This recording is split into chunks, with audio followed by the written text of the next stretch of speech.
The sun had barely risen above the ridge when Caleb Walker first saw her. He was driving the fence line on the southern border of his 4,000-acre ranch, kicking up dust with the old Chevy that hadn't run smooth since the Bush administration. From a distance, she looked like any kid denim overalls too big for her frame. Hair braided tightly like she meant business, and a determined scowl on her sun-scorched face. But as Caleb slowed the truck and got a closer look, he realized this wasn't just a curious teenager from the neighboring towns. She wasn't trespassing for fun. She was hauling a rusted wheelbarrow full of canned goods and diapers across. An open field in 90-degree heat, a toddler strapped to her back, and 2 more little ones trailing behind like baby chicks. Caleb stopped the truck, leaned an arm out the window, and asked the first question that came to mind. "Where the hell are your parents?" She didn't flinch. Dead. The single word hit him like a gut punch. He blinked. "All of you out here alone?" "Got no choice," she said flatly, brushing a strand of sweat-slicked hair off her forehead. "I'm the oldest. They're my siblings. Nobody's coming." For us, that should have been the end of it. Caleb wasn't in the habit of taking in strays, human or otherwise. He had cows to tend, horses to feed, and more work than any one man could handle. But something about the girl, the steel in her voice, the quiet way the toddler clung to her like she was the only anchor left in the world, burrowed under his skin and stayed there. He looked at the 4 of them, standing in the sun like misplaced ghosts from a war nobody saw. Then he said the words that would change everything. "All 4 of you, get in the wagon." They hesitated. The girl's eyes narrowed with suspicion. "Why?" "'Cause you look like hell, and I've got air conditioning," he grumbled, tapping the passenger seat. "And because I can't drive away and sleep at night knowing you're out here feeding a baby dry crackers and calling it dinner." It took her a full minute before she moved, hoisting the baby into the cab and motioning. To the others, names are Jesse, Tommy, and Ruth. "I'm Claire." That's how it started, with one impulsive decision and a truck full of orphans. Caleb hadn't planned on becoming a guardian, mentor, or savior. He was a rancher, damn it. Stubborn, solitary man with calloused hands and a heart locked behind a barbed wire fence. But Claire didn't care about his fences. She just needed someone to care. The ranch was no place for kids. There were rattlesnakes in the fields, barbed wire in every direction, and enough heavy machinery to make a social worker faint. But within days, Claire was waking up at 4 a.m., feeding the horses, and asking how to fix a broken water pump. Ruth followed her everywhere, clutching a tattered stuffed bunny that looked like it had survived the apocalypse. Tommy, all of 6 years old, and angry at the world, tried to fight Caleb on day 2. Claire made him apologize, with a swift scolding that would have made any drill sergeant proud. Caleb didn't ask for details. He knew the basics. Parents lost in a freak accident 6 months ago, bounced between distant relatives and foster homes until Claire took matters into her own hands and ran. They'd been squatting in a foreclosed farmhouse 2 counties over until someone threatened to split them up. That's when she grabbed what little they had and started walking. 4. The first week, Caleb convinced himself it was temporary. Just a few days of kindness. Let them rest. Feed him. Then call someone who could take over. A church maybe, a shelter, some distant uncle. But no one ever came. And something deeper than duty began to take root. It was the way Ruth fell asleep. In his armchair, with a bowl of Cheerios. It's the way Tommy finally smiled when Caleb let him drive the tractor, just once, just a few feet. The way Claire started asking questions about cattle branding and irrigation, like she saw a future here and not just a stopover. One night, about 2 weeks in, Claire found Caleb on the porch, staring into the quiet prairie darkness. She handed him a coffee mug like she'd been doing it for years and said, "You don't have to keep us. I know we're a lot." Caleb didn't answer right away. He sipped the coffee, listened to the wind rustling the cottonwoods. Then he looked at her and said, "You know how many days I've sat here alone with nobody to talk to but cows?"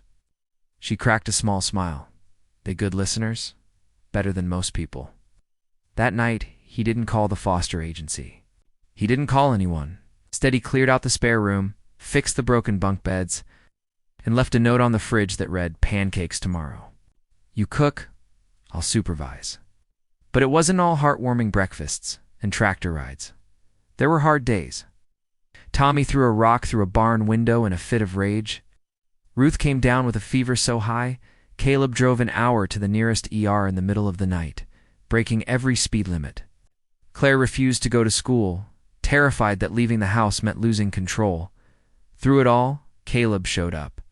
He didn't have the right words, the perfect plan, or even the emotional vocabulary to process what was happening. But he kept showing up. And slowly, something resembling family began to take shape. 3 months after the day they met, Caleb sat across from a judge with trembling hands, a lawyer he could barely afford, and a lump in his throat the size of Texas. He had filed for temporary guardianship. Claire had written a letter to the court herself, every word a plea. The judge raised an eyebrow. "You're single, no parenting experience. Why are you doing this?" Caleb cleared his throat, "'Cause I'd rather fail trying to give them a home than succeed at being alone." The judge stared for a long moment, then nodded. Temporary guardianship granted. That night, Claire cooked spaghetti for the first time. It was half raw, the sauce burned, and the kids called it cow food. But they ate it at the same table, under the same roof, with laughter echoing off the walls like music. And for the first time in a long time, Caleb didn't feel like a man burdened by land and silence. He felt like someone who mattered, someone who made a choice. One act of kindness, and found a family where he never expected it. By the time the first snow came down over Cedar Bluff, the ranch house had changed more than Caleb Walker ever thought possible. It wasn't just the sound of little feet on hardwood floors or Claire's lopsided handwriting on sticky notes stuck. To the fridge, it was warmth. Not the kind from a fireplace or a wool blanket, the kind that comes from people who need each other, from belonging. But even in the soft glow of family, trouble has a way of finding its way in, and it started with a knock at the door.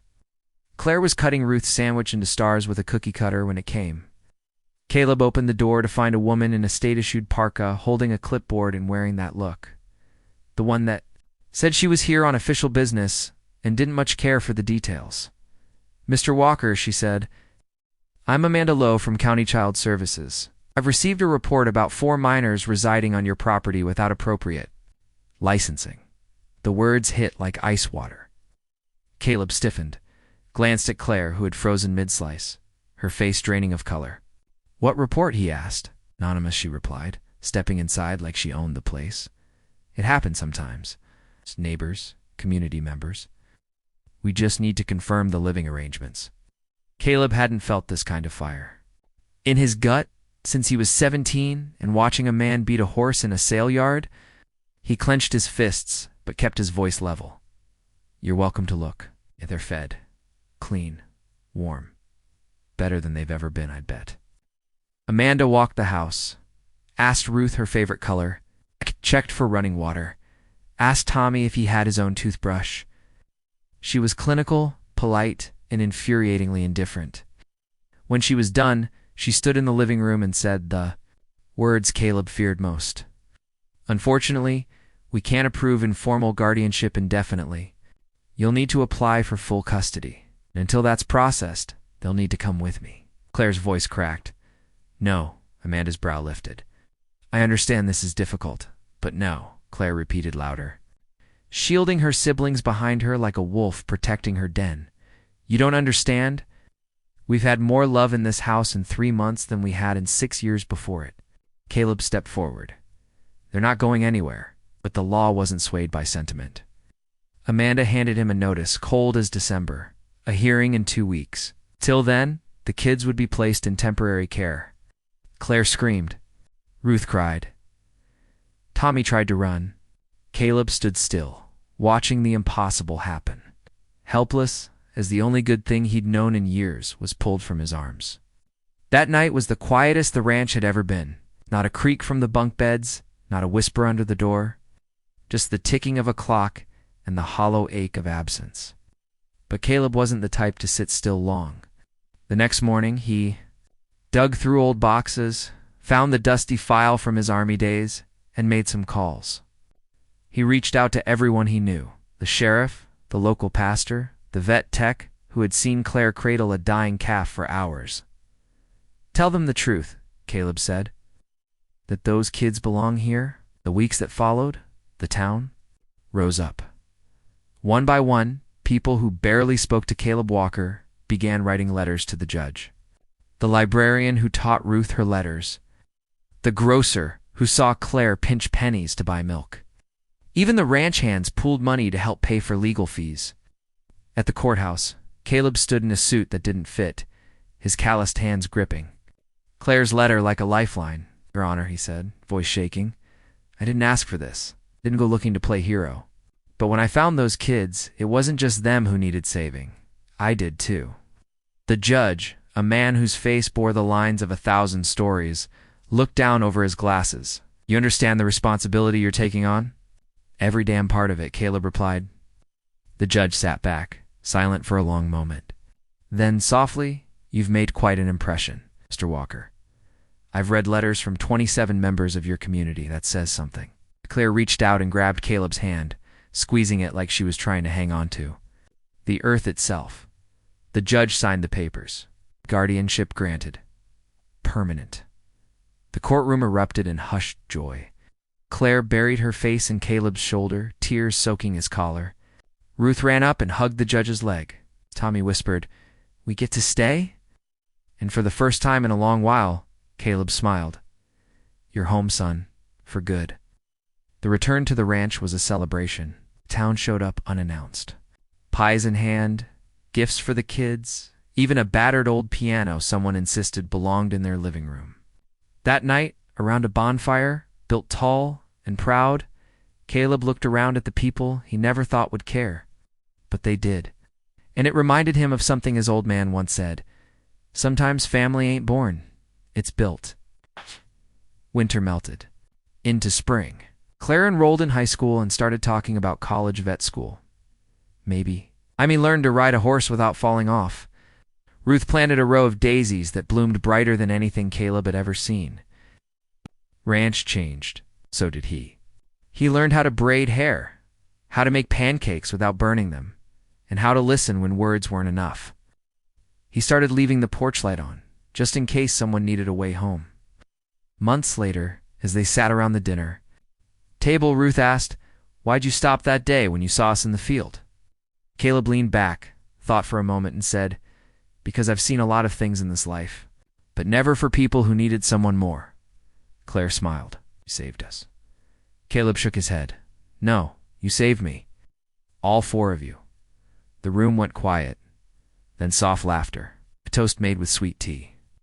And just outside the window, the sky turned pink with another promise of tomorrow.